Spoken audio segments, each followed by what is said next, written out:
Қайырлы күн достар, Астана қаласында еңбек саласына арналған Еңбек инфо атты жаңа әлеуметтік жобаның жүзеге асырылып жатқанын хабарлаймын. Және де мен Бейсен Мұхтар, бұл жобаның құқықтық қолдау орталығының басшысы. Жобаның шеңберінде біз еңбек нарығының қатысушыларына жұмыспен қамту мен жұмысқа орналастыру, жалпы еңбек саласына қатысты дұрыс әрі нақты ақпарат таратамыз. Жұмыс іздеушілерге жұмысты іздеудің тиімді жолдары, түйіндемені жазудың қыр-сырлары, сұранысқа ие мамандықтар, жұмысқа тұрудың заңды реті, жұмысқа орналасуға көмек көрсететін мемлекеттің бағдарламалары, адамдардың бизнеспен айналысуға қандай мүмкіндіктері бар екендігі туралы ақпаратты ұсынамыз.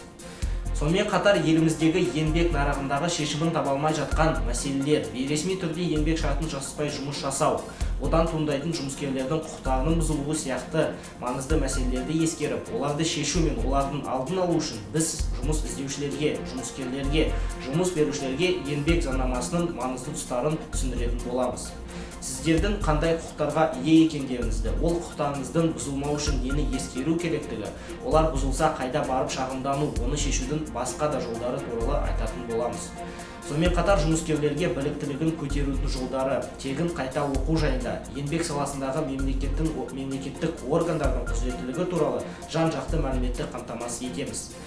Көптеген мәселелердің негізгі себебі ол ақпараттың жетіспеушілігі. Сондықтан да біз сіздерге ақпаратты тарату арқылы сіздердің еңбек нарығының сауатты да мобильді субъектілер ретінде қалыптасқандарыңызды қалаймыз.